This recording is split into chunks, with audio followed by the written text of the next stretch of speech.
देश में तीसरी लहर की आहट बहुत तेजी से सुनाई पड़ने लगी है क्योंकि कोरोना वायरस के डेल्टा और डेल्टा प्लस वेरिएंट ने अपना कहर दिखाना शुरू कर दिया है। मध्य प्रदेश के उज्जैन के बाद आज महाराष्ट्र से भी डेल्टा प्लस वेरिएंट ने एक शख्स की जान ले ली। इस वक्त दुनिया के 80 देशों में डेल्टा और 12 देशों में डेल्टा प्लस पैर फैला चुका है, यानी बहुरूपिया वायरस नए नए अवतार में वापस आ रहा है। अब तक कोरोना के वायरस ने भले ही बच्चों पर बड़ा हमला ना किया हो, और शुक्र है, लेकिन बच्चों पर वायरस के साइड इफेक्ट्स शुरू हो गए हैं।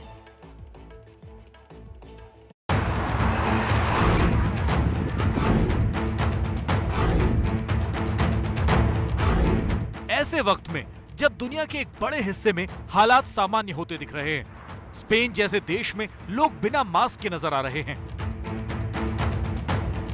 समंदर किनारे बीच पर लोगों की भीड़ नजर आ रही है। समंदर में वाटर गेम्स खेलते लोगों की तस्वीरें सामने आ रही हैं। हिंदुस्तान में कोरोना वायरस का नया रूप लोगों को डरा रहा है, और ये है delta plus variant. Madhya Pradesh के उज्जैन के बाद अब महाराष्ट्र के रत्नागिरी में डेल्टा प्लस वेरिएंट की वजह से एक शख्स की मौत का मामला सामने आया है। सबसे पहले ये समझ लीजिए कि delta plus variant corona virus के डेल्टा वेरिएंट से ही जुड़ा है, यानी डेल्टा वेरिएंट ही म्यूटेट होकर डेल्टा प्लस वेरिएंट के तौर पर सामने आया है। देश में कोरोना वायरस की दूसरी लहर के लिए डेल्टा वेरिएंट ही जिम्मेदार है। अब माना जा रहा है कि अगर देश में कोरोना वायरस की तीसरी लहर आती है तो इसके लिए डेल्टा प्लस वेरिएंट जिम्मेदार हो सकता है। स्वास्थ्य मंत्रालय के मुताबिक देश में डेल्टा प्लस वेरिएंट के कुल 48 केस सामने आ चुके हैं। मध्य प्रदेश में 7, महाराष्ट्र में 20, पंजाब में 2, गुजरात में 2, केरल में 3, आंध्र प्रदेश में 1, तमिलनाडु में 9, ओडिशा में 1, राजस्थान में 1, जम्मू में 1 और कर्नाटक में 1 केस सामने आया है, जिसके पीछे डेल्टा प्लस वेरिएंट जिम्मेदार है।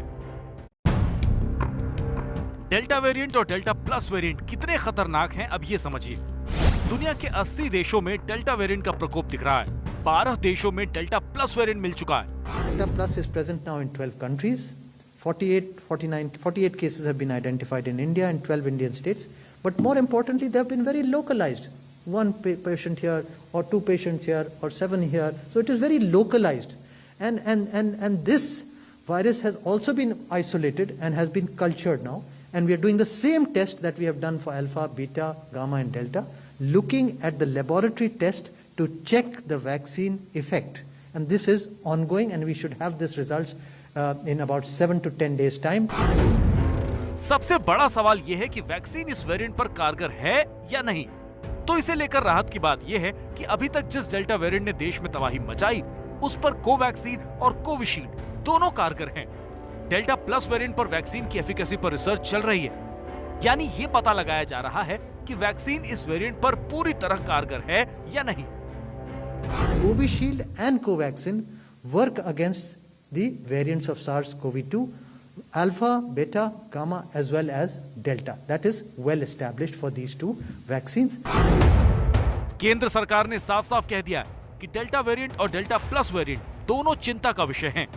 अगर सिर्फ डेल्टा प्लस वेरिएंट की बात करें तो डेल्टा प्लस वेरिएंट में जो म्यूटेशन हुआ है उसकी वजह से ये काफी संक्रामक है। ये फेफड़े की कोशिकाओं के रिसेप्टर से मजबूती से चिपकने में सक्षम है, जिसकी वजह से फेफड़े को जल्द नुकसान पहुंचने की आशंका रहती है। वायरस का ये नया वेरिएंट लोगों को कितना नुकसान पहुंचा सकता है, इसे लेकर देश के अलग-अलग हिस्सों से डेटा इकट्ठा किया जा रहा है। That we are trying to see, is there an increased transmission? How is it going to impact? And the same measures that we have been doing for tracking the delta is also continuing for this. We have 300 sentinel sites across the country from where the samples come. And through these 300 sites that have been giving the samples in all the states, we have in fact more than 65,000 samples which have been taken from these states and processed. More than 45 to nearly 50,000 samples have been analyzed. इस delta plus variant के खतरे को देखते हुए महाराष्ट्र के कुछ गांवों को तो कंटेनमेंट जोन घोषित कर दिया गया है। मध्य प्रदेश सरकार ने तय किया है कि जल्द ही भोपाल में जीनोम सीक्वेंसिंग की मशीन लगाई जाएगी। मुख्यमंत्री शिवराज सिंह चौहान जी ने ये निर्देश दिए हैं कि हम कोरोना की टेस्टिंग में कोई कमी नहीं करेंगे। अब भोपाल में ही जीनोम सीक्वेंसिंग की मशीन लगने वाली है। जल्द से जल्द वो भोपाल में इंस्टॉल होगी और उसके बाद कोरोना के अलग अलग वेरिएंट की जो जांच है, जीनोम सीक्वेंसिंग के माध्यम से जो जांच होती है, वो भोपाल में ही होगी। यूपी ने भी डेल्टा वेरिएंट से निपटने की तैयारी पूरी कर ली है। योगी सरकार ने अपने अफसरों से कहा है कि बिना देर किए सभी जरूरी कदम उठाए जाएं, अधिकाधिक सैंपल की जीनोम सीक्वेंसिंग कराई जाए, सभी जिलों के सैंपल इकट्ठे किए जाएं, डेल्टा प्लस प्रभावी इलाके की मैपिंग कराई जाए। तरह तरह की शाखाएं जो हमारे सामने आ रही हैं, चाहे वो डेल्टा हो चाहे डेल्टा प्लस हो, जो हमने थिंक टैंक बनाया डॉक्टर धीमन की अध्यक्षता में, वो हमको लगातार इसके लिए अवेयर भी कराते हैं और इसके लिए इस बात के भी सुझाव देते हैं कि हमको क्या क्या सावधानी बरतनी चाहिए। यहाँ सबसे जरूरी बात यह है जो हर किसी को समझ लेनी चाहिए कि देश के एक बड़े हिस्से में कोरोना की दूसरी लहर आकर चली गई है, लेकिन अब भी कई जगह दूसरी लहर खत्म नहीं हुई है। स्वास्थ्य मंत्रालय ने ये बात साफ कर दी है कि अभी पूरे देश में दूसरी लहर का खात्मा नहीं हुआ है। That the second wave is not yet over in our country. We have still got 75 districts which have more than 10% prevalence.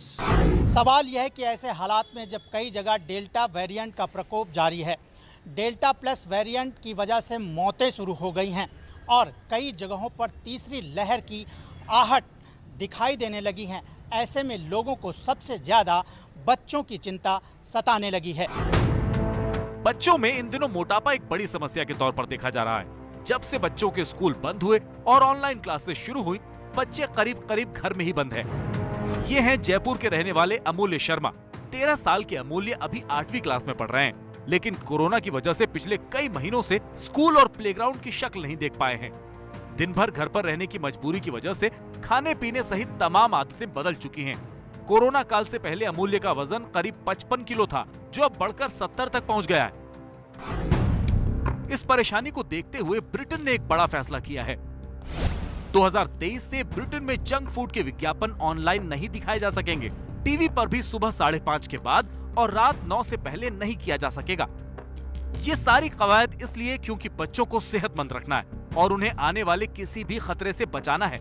Hindustan में भी बच्चों की सेहत को लेकर हर संभव कदम उठाए जाने चाहिए।